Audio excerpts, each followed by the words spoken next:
I'm probably like most of you. When I was a kid, all you needed to know about eggs was if they were white or brown. They were sold by the dozen at the grocery store, and Mom made them for breakfast. Now there are different kinds of eggs. There are omega-3 eggs, and I see organic eggs, free-range eggs, cage-free eggs, and none of them are white. What's the difference? Specialty eggs are still a niche market, bought by 3 to 5% of consumers. Demand is increasing rapidly, though.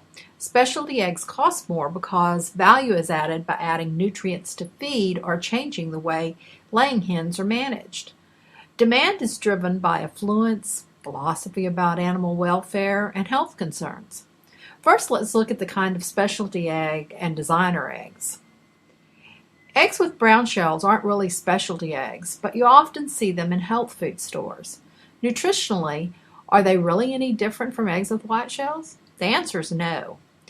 Hens with red feathers and red earlobes, such as Rhode Island Reds and Plymouth Rocks, lay brown eggs. The reason they are more expensive is because these breeds are often bigger, and they eat and lay bigger eggs. Hens with white feathers and white earlobes, such as the white leghorn, lay white eggs. The chickens preferred by commercial growers just happen to be white. They usually eat the same diet as hens laying brown eggs, and there's absolutely no difference in taste or nutrition. But surely there must be a difference in eggs from an exotic breed like Araucana, which lay blue or pink or various colored eggs.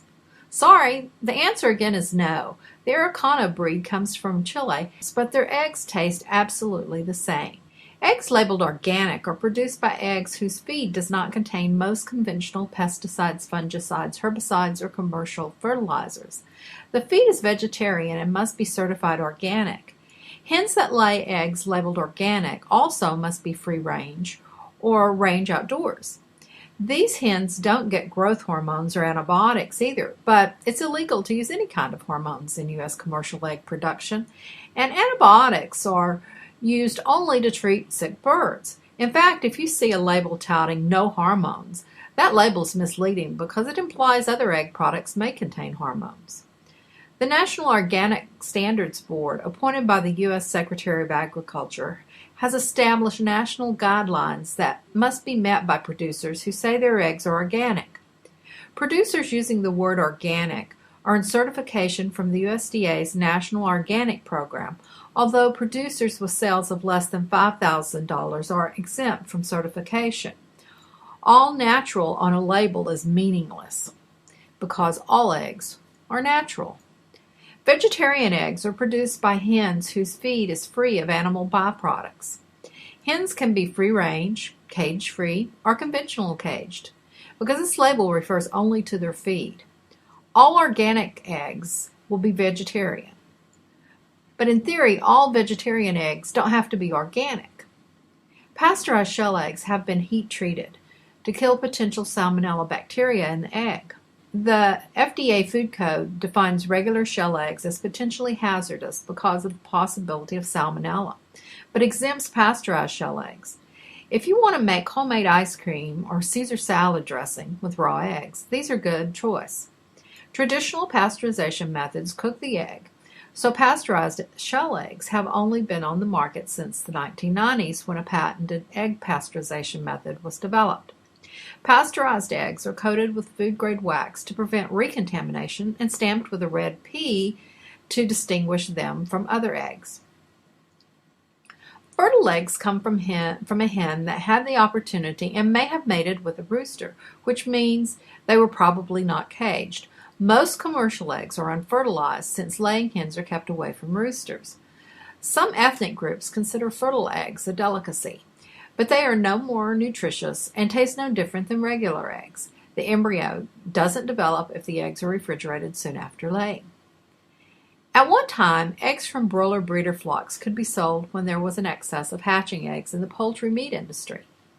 A lot of these eggs were fertile. Eggs coming from broiler breeder flocks are no longer sold because new regulations require eggs to be refrigerated within 36 hours of being laid. The demand for omega-3 eggs is increasing as we learn more about the health benefits of this fatty acid. Expect to pay a higher price than for other eggs, though.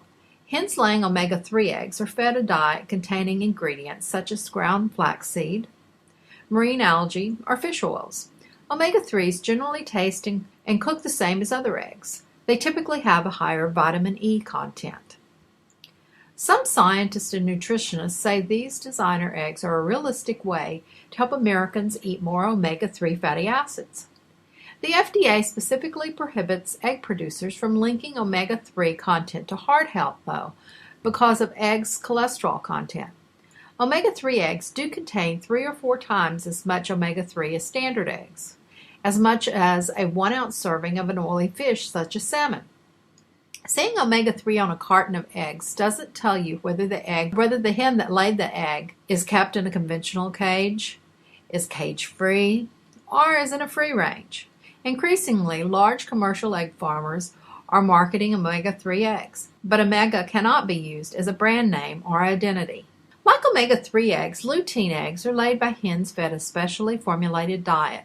In this case, a diet including marigold extract. Lutein has been shown to reduce the risk of macular degeneration, the leading cause of blindness in elderly. The study funded by the USDA's Agricultural Research Service and the Egg Nutrition Center showed the human body absorbs lutein more easily from eggs than from any other dietary sources. Components in the egg yolk, such as lecithin, may promote absorption.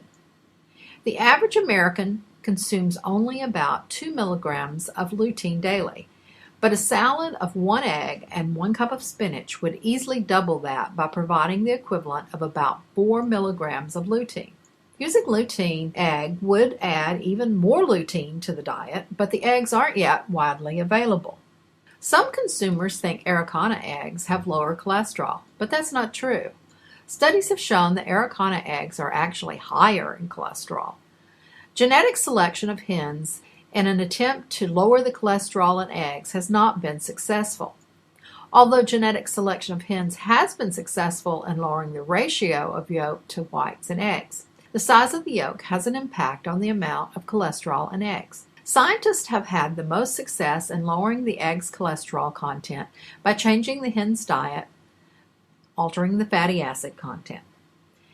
The FDA says that for a product to legally claim less or a reduced amount of nutrient, it has to have 25% less than is present in the normal product. Some producers sell eggs that are labeled as having lowered fat and lowered cholesterol. By the FDA definition, lowered fat and lower cholesterol eggs contain 25% less fat and cholesterol than a standard egg of the same size. Recent research by Dr. Ken Anderson at North Carolina State University has established that the average egg contains about 185 milligrams of cholesterol, with some eggs containing as little as 130 milligrams. Dr. Anderson also established that there is no difference between the cholesterol in conventional eggs and free-range eggs, despite news reports to the contrary. Until Dr. Anderson's research, the USDA stated that the average egg contained 213 milligrams of cholesterol. Drugs have been successful in lowering egg cholesterol by as much as 50%, but the FDA has not approved these drugs for commercial use. Chromium supplementation to laying hens' diets has also been shown to lower egg cholesterol. Now you know how to distinguish between the different colored eggs, pasteurized eggs, and eggs produced by hens fed special diets. To learn more about eggs produced by hens in different caging systems, please check out part 2 of this series.